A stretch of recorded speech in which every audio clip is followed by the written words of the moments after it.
Gözlerim axtarır her yerde seni. Ömrüme yazılan kıymetsiz sevgim. Sanki dağlanıram, qovrulur sinem. Ateşinden yanıram, kısmetsiz sevgim. Kalbim yine sessiz seni düşünür. Gecenin sükutu geme bürünür.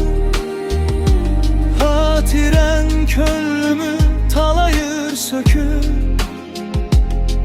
Onu da bilmirem kısmetsiz sevgim.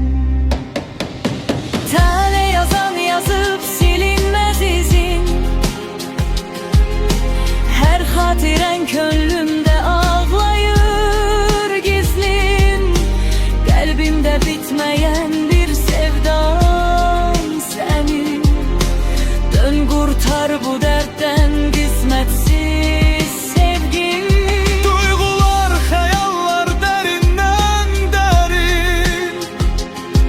Bu seven kalbimdir tek senin yerin. Hey seni aktarır bu seven kalbim. Kayıt bu kalbime kısmetsiz sevgim. Yollar sessiz kalır, sensiz darıxır.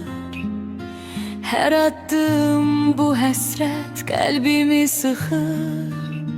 Gözlerim yoluna ümidlə baxır. Sen harda qalmısan kısmetsiz sevgi. Tale yazan yazıp silinmez izin. Her hatiren könlümde ağlar gizlin. Kalbimde bitmeyen bir sevdam senin. Dön kurtar bu dertten kısmetsiz sevgi. Ömür gözlemeyir, zaman hey gedir.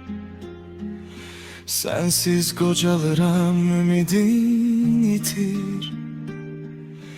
Hasretin kalbimde hicranla bitir. Ömrüme yazılan kısmetsiz sevgim. Zaman sessiz axır, fəsilər uçur. Ürəyim bu dərddən yaman yorulur. Hicran tufanında sevdam sovrulur. Yerinde toz kalır kısmetsiz sevgim. Tale yazan yazıp silinmez izin.